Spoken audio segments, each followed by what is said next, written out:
we've got to eventually make a decision. Who are we going to follow?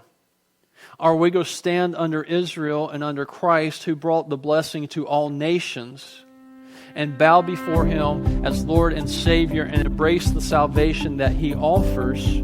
Or are we going to become like Esau and walk away from the promises till we get to the point where, like Herod, we'd rather slay the one who came to save instead of submit to His will? Are you looking for meaning or a word from God that's relevant to your life? Are you searching for a better understanding of who God is? Well, you're in the right place. You found the Gary Talks About God podcast. This is a weekly podcast that comes to you from the pulpit of Red Bank Missionary Baptist Church in Germantown, North Carolina. The podcast is hosted by Red Bank Senior Pastor Gary Sanders. Now let's get ready to take that walk through God's Word with our pastor, teacher, and friend. Hey, he's that guy we call Gary. Just a moment, Genesis 35. But we're going to need to get through Genesis 35 by backtracking all the way back to Genesis 25. Just to remind us, because Genesis 35 and 36 and the first part of 37 becomes more clear after we remind ourselves of something that happened in Genesis 25. So if you're in Genesis 25, I want us to read verses 19 through 26 quickly to set the stage. It says, "These are the generations of Isaac, Abraham's son.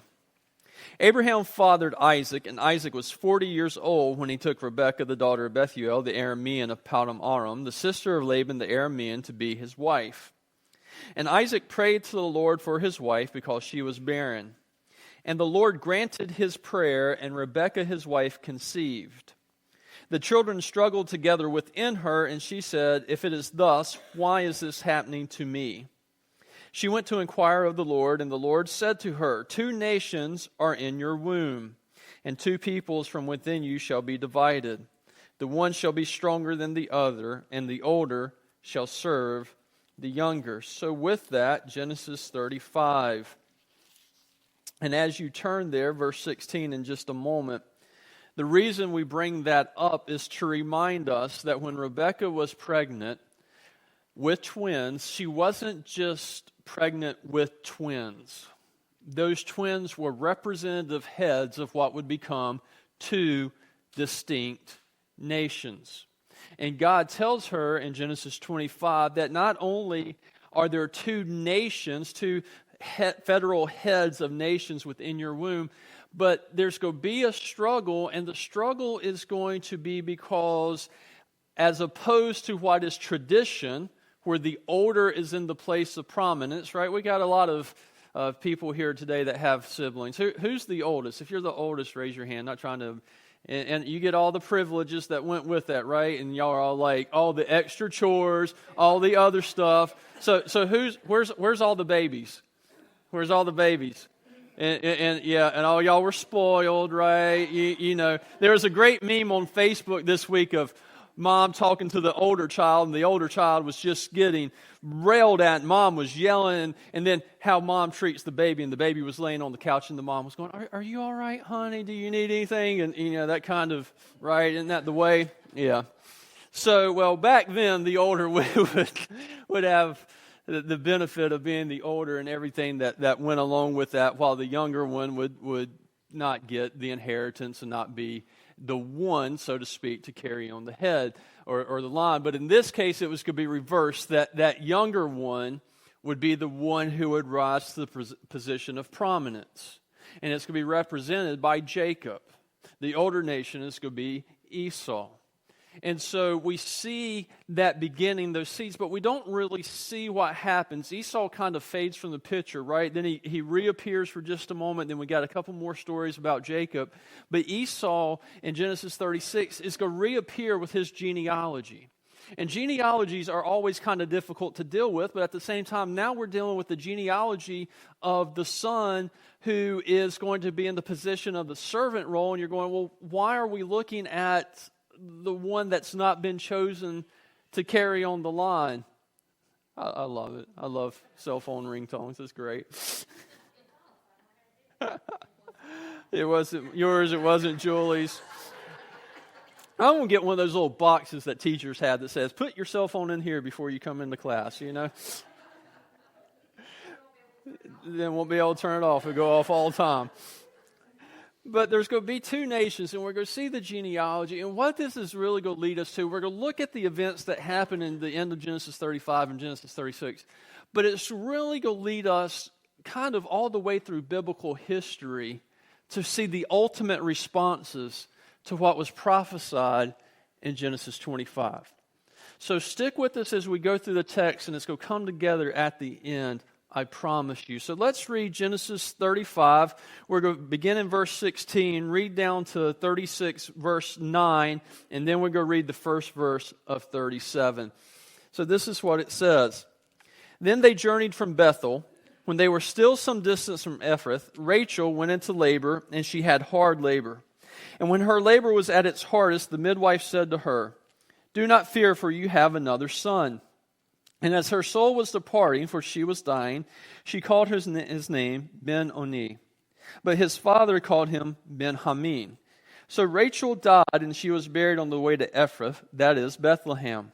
And Jacob set up a pillar over her tomb. It is the pillar of Rachel's tomb, which is there to this day. Israel journeyed on and pitched his tent beyond the Tower of Eder.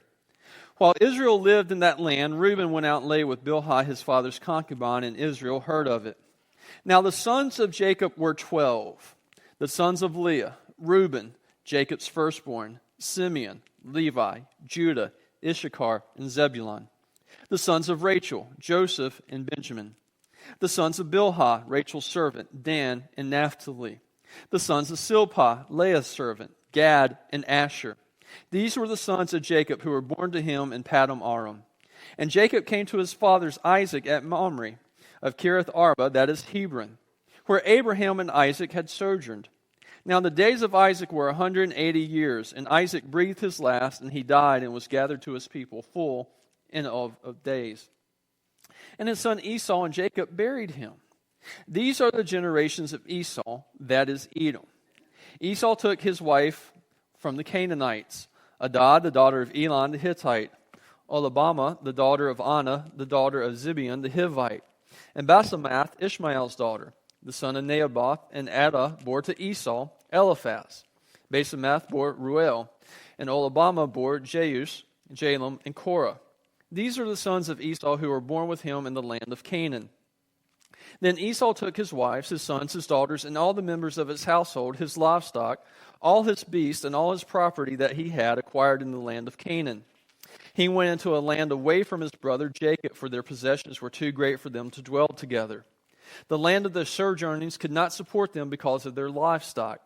So Esau settled in the hill country of Seir. Esau is Edom. These are the generations of Esau, the father of the Edomites in the hill country of Seir. And then verse 1 of 37. Jacob lived in the land of his father's sojournings, in the land of Canaan. So this morning, we're going to look at these two nations because we see them now. And we see that through the nations, there's actually going to be two responses that people are going to have to make based really on who the nations are and what the nations come to represent. So the first thing I want you to see is Israel. And Israel will become the nation that blesses all the other nations. All right, Israel will be the nation that blesses all the other nations. And we see them at the very end. But it tells us that when they, talking about Jacob and all his people, all his family are journeying, they're on their way to Bethel. And as they are traveling, Rachel goes into a very difficult labor where in the process of giving birth, she dies. Now, right before she dies, the midwife comes to her and offers her a piece of encouragement that's a little bit foreign for us, right? I'm not sure what the right encouragement would be for today, but back then it was if a woman was dying in childbirth, the greatest thing that woman could know before she died was she was having a son. And so when the midwife looked at her to say, hey, you're having a son, that was supposed to encourage her to know that her line would live on through her son. It's also an answer to a prayer. Because when she had Joseph, she named him Joseph, which means Yahweh shall add to me another son. And Yahweh does just that. Yahweh gives Rachel another son, and she decides that she wants to name him Ben-Oni, which means appropriately, son of my sorrow, son of my mourning, because here she is on her deathbed having a son, and yes, God has answered the prayer, but it's still sorrowful because she's going to die and not be able to see her son grow. And at this time, Jacob enters the scene and decides that he does not want to live the rest of his life calling his son the son of sorrow, nor does he want his son to have to walk around with that name. So this is the only time Jacob names one of his sons. Of the 12 sons, this is the only one that he names. And he says, no, I'm not going to call him Ben-Oni, I'm going to call him Ben-Hamin, which means son of my good fortune. Literally, son of my right hand, but it carries the idea of good fortune with him. And so now we see the nation coming together. We now have the 12 tribes when Benjamin is born. The nation is starting to form. So after her birth, and this is kind of sad actually.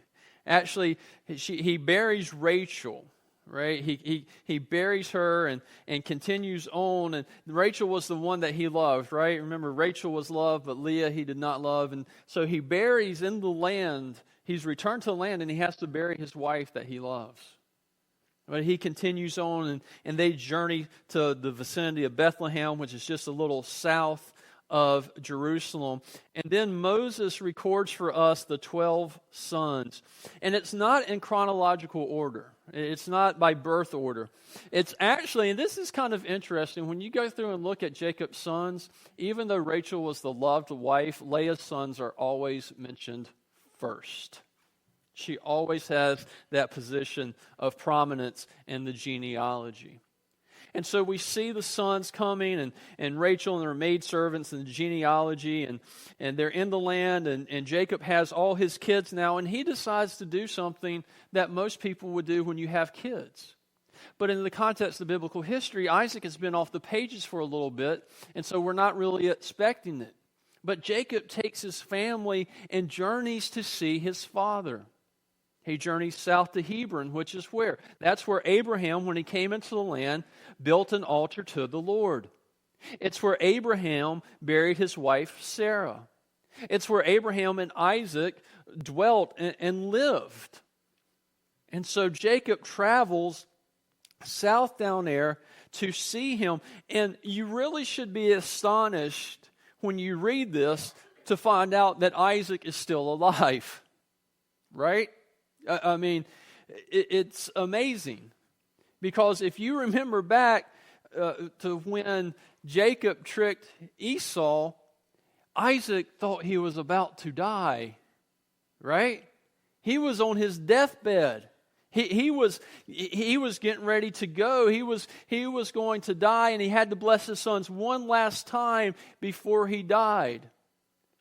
That was 80 years ago. So when he said, he had no idea when the day of his death would be, he was very, very correct.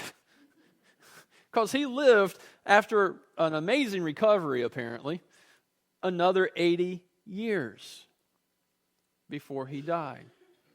Now, if you're keeping track, this is actually the third death in Genesis 35. It's interesting that if you read verse 8, it says that as they were journeying, that in verse 8, Deborah, Rebekah's nurse, died. So if you're following through here, there is no mention of Rachel's death. We've got Isaac's death. We've got Rebekah's death. We have Deborah, her nurse's death. Rebekah's nurse death and Rachel's death is recorded. But we don't have Rebekah's death recorded. Of the three patriarchs, she is the only wife that is not mentioned. We have no recording of her death. It comes across as part of her punishment that she never saw Jacob again.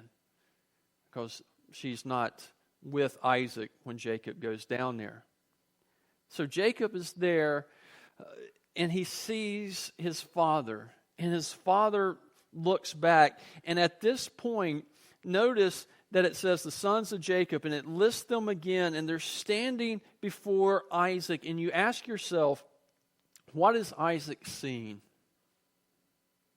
He's not just seeing his grandkids, although that's who they are. He's not just seeing his grandkids. What he is seeing and what is standing before him is the nation of Israel. What is standing before him is the outworking of the promise of God to Abraham. Look out at the stars, and your descendants shall be as numerous as the stars. Right? And if you start going through this and you start looking at the math, and you know, you got 12 and each one has 12 kids, they got 144, and each one of them have 12, you're up into 2,000, and within 4 generations, you're at 20,000 peoples.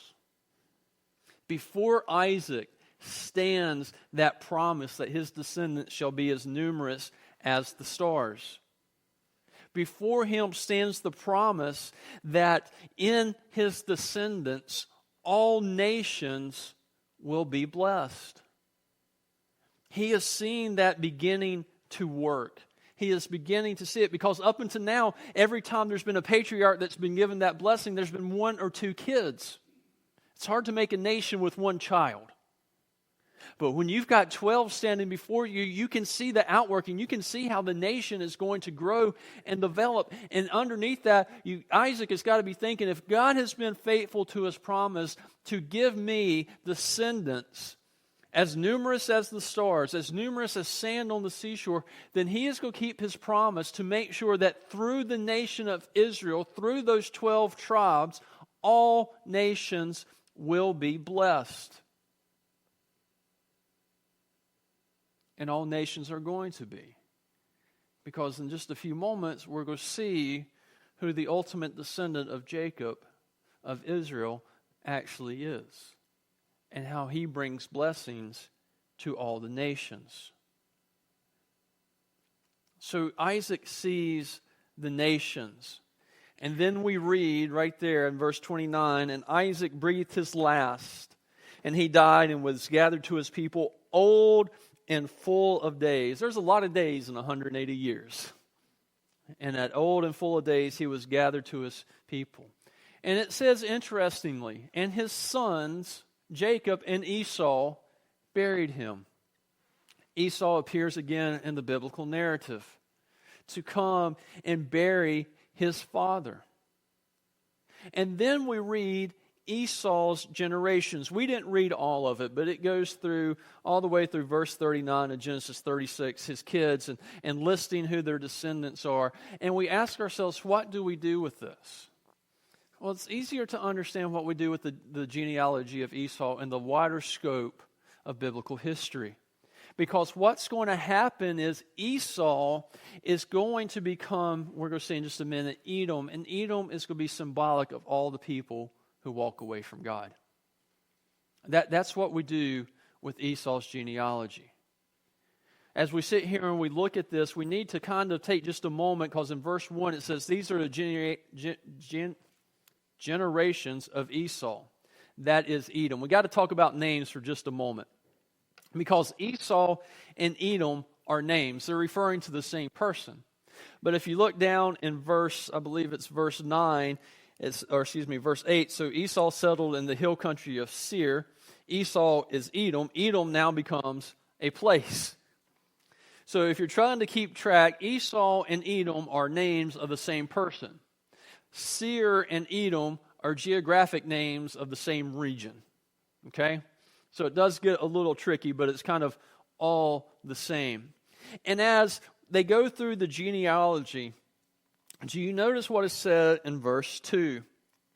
Esau took his wives from where? The Canaanites. The Canaanites. Through his marriages, and in just a moment his migration, what we're going to see is Esau distinguishing and making the distinction between himself and his genealogy and Israel and its genealogy. Because it doesn't bother him to go and take wives who are Canaanites. Specifically, here it's mentioned as the Hivites and the Hittites. And then his children. What do his children do? You read down through here and you see his children following suit, intermarrying with native people. And you think, what's so wrong with that? Well, in all those intermarriages, what is happening is they have gone outside of the covenant people to marry. He displays, Esau and then his children display no concern for the important role marriage plays in the covenant. God told them, do not take for your wives from the Canaanite peoples. Do not take people who are under the curse, who are going to be cursed for walking away from God. Do not take wives from them. Esau, it doesn't matter. He has no regards for the importance of marriage in the covenant. But then in verse 6, we see that he has no regards for the land either. Part of the blessing or part of the promise to Abraham was, this will be your land. This is going to be your land. This is where out of the land the people will come and Israel will be formed and will bless all the other nations. The land was integral to part of the promises. But you read in verse 6, it says that Esau took his wives, sons, his daughters, and all the members of his household, his livestock, and all his beasts, and all the property that he had acquired in the land of Canaan, and he went away into a land away from his brother. And we find in verse 8, he settled in the hill country of Seir, which is Edom, so kind of southwest of where Israel is. He didn't care. He did not care about the land. He didn't want to have any part of the land. Nothing. It didn't bother him. He walks away from it without any consequence. But then we continue to read down, and if you're like me, you read this and you go, all right, he doesn't want the marriages, he doesn't want the land, so surely something bad is going to happen. And you keep reading down from verse 9 on, and it becomes a puzzle. Because as you read this, what you read and what you see is Esau becoming very, very prosperous. Esau becoming a great nation. He goes from a person to a place to where it says, now these are generations of Esau, the Edomites, so now he's a people group. His tribes become so large that they have chiefs, and then they spread out and conquer. And they just keep expanding until you have down in verse 37 that they expand all the way, it says, to the Euphrates. So here they are from just outside of Israel, all across the Middle East, all the way to the Euphrates, this major people group occupying a massive territory. And then you look at Israel, and they got this little sliver of land, and you're going, but Israel has the blessing. Why does it look like Esau is prospering so much? Hebrews chapter 11 is kind of instructive at this point. Verse 20 says this, by faith Isaac invoked future blessings on Jacob and Esau. So when we read his blessings in Genesis 25 and following and go, it doesn't really sound like a blessing. It's kind of a no blessing but blessing.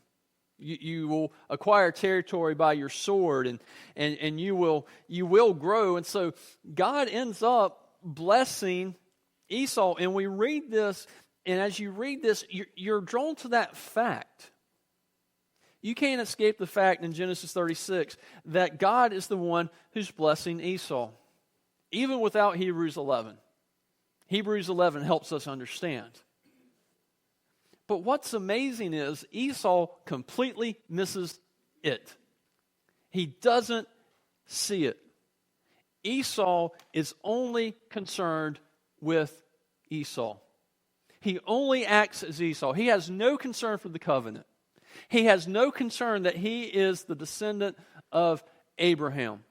He has no concern that he is Isaac's grandson who the promise has been given to. He has no concern for the covenant. Esau wants what Esau wants, and that's all he can see. And when we read this, you see that he has no vision for the future or the eternal. He is only concerned about what's going on here and now. That's all he wants. And what ends up happening is Esau gets exactly what he wants. Now, we can kind of understand this, right? Because every one of us here this morning know that sometimes getting what you actually want is the worst thing you can actually get. Right? We've got stories where we wanted something so bad and we got it, and then we go, man, I wish that I never got that. It doesn't end up being the great thing we thought it would be. It ends up being a thorn in our side, and we try to figure out how to get out of what we wanted so bad to begin with, and now we're just stuck with it. This is what happens to Esau. He gets his earthly prizes. He gets the kingdom. He gets the princes. He gets the kings coming from him. He gets the land. He gets all of this, and he looks like he is the bigger country, the stronger country than Israel. But in him getting all that, he doesn't pass down any spiritual understanding or any spiritual concern to his kids. So what he does in marrying the Canaanites and walking away from the land, his kids and grandkids and descendants double down and just continue to walk away from God with no idea, no concern, no desire to know anything about Abraham. Because after all, they are still descendants of Abraham. But they have no desire to know about the covenant. They have no idea, even though God blessed Esau and blessed them, to walk back and turn around to God. Because if you noticed again, as they expanded from Israel towards Mesopotamia to the Euphrates, which is what direction? They're going east. What have we learned about when you go east in the Bible? You're moving away from God. And they are rapidly moving away from God back to where? The same place where God called Abraham out of the pagan religions, out of false idolatry, to go to a land that he would show him and establish the kingdom there. And they travel back to that land. And so what we see then, throughout the rest of the Old Testament and the New Testament, Esau and Edom becoming a symbol of those who harden their hearts against God. And instead of respond to God, harden their hearts and walking away from Him and the promises. Esau ends up losing everything, including the privilege of being Abraham's grandson. He doesn't care. What does it profit a man to gain the world and lose his soul? So what do we do with these two nations? How does this impact us today? Because surely Esau's genealogy doesn't really impact us today, does it?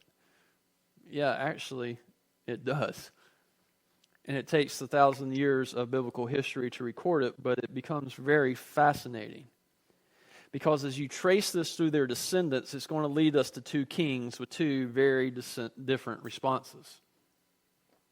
You see, Esau's descendants, because of the pattern set for them by Esau, go from not caring to openly hostile towards the covenant people.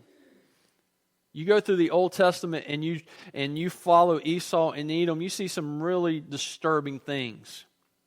When Israel departs Egypt, remember when God speaks to Moses and says, take my people out of Egypt, and they're leaving Egypt, and they send word to the Edomites, can we pass through your land? What do the Edomites say? No, you cannot come through the land. So we read about Samuel and David both fighting the Edomites. When Israel was being carried off into captivity by the Babylonians, some of the Israelites were able to escape and were trying to flee the Babylonians. Do you know what the Edomites did? They took them hostage and delivered them back over to the Babylonians. So that the prophets, you get to the prophets and you look through the prophets, you see Malachi and Jeremiah condemn Edom. You go to Obadiah, the whole book is a treaty against Edom. You want to know why?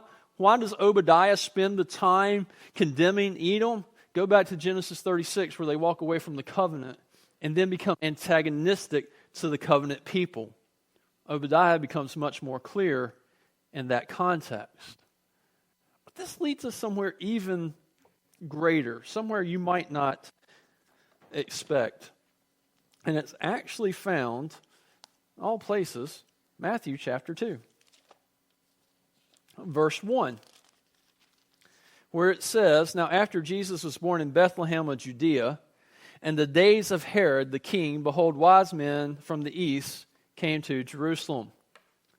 Matthew chapter 2, verse 1, we are introduced to Herod. Now, there are a lot of Herods. This is Herod the Great.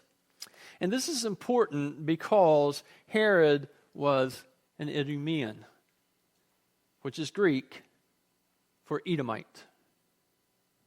Herod was an Edomite. He was not Jewish. So what was Herod's response as an Edomite when he heard the wise men say in verse 2, "Where is he who has been born King of the Jews?" Have you ever read this and wondered why Herod hated that question so much? And you go, it seems a little excessive that he's just that concerned about a child who was born. Why would a Jewish baby be such a threat to Herod? Well, because Herod's an Edomite, and they didn't like the Jewish people. To the point in verse 16, when Herod saw that he had been tricked by the wise men, he became furious and sent and killed all the male children in Bethlehem and in all that region who were 2 years old and under, according to the time that he had ascertained from the wise men. Then was fulfilled what was spoken by the prophet Jeremiah. A voice was heard in Ramah, weeping in loud lamentation, Rachel weeping for her children.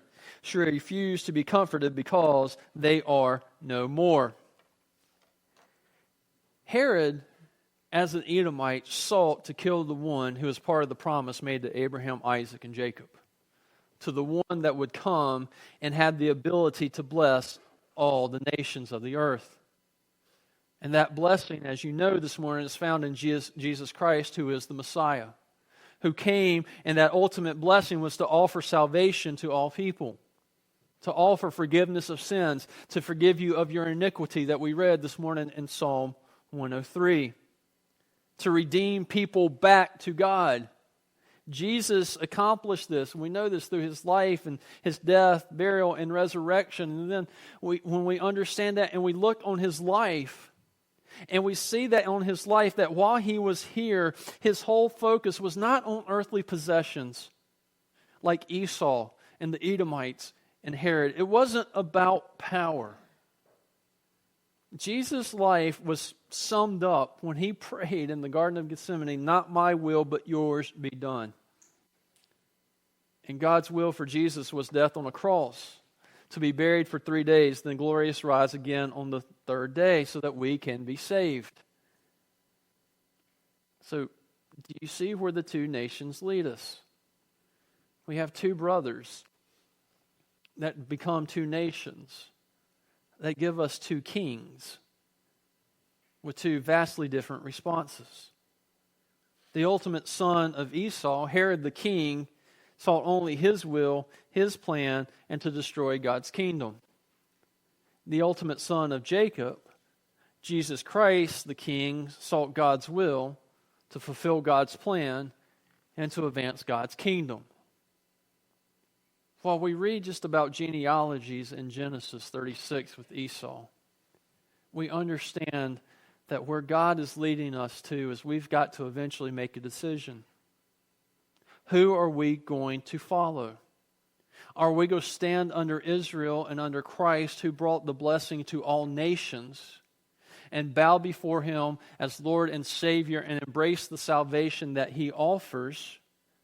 Or are we going to become like Esau and walk away from the promises, walk away from what God has said, till we get to the point where, like Herod, we'd rather slay the one who came to save instead of submit to His will? Two nations, two kings, and two responses. How should we respond this morning? You've been listening to the Gary Talks About God podcast. Are you looking for a church? Well, Red Bank Missionary Baptist Church is a community of believers who exist to glorify God and see transformed lives through the gospel of Jesus Christ. You can find us on the web at www.redbankmbc.com. Also, come visit us on Sunday at 8104 Red Bank Road in Germantown, North Carolina. Did you like this podcast? We put one out each and every week, so don't forget to subscribe. We hope this has been a blessing to you, and we thank you for listening.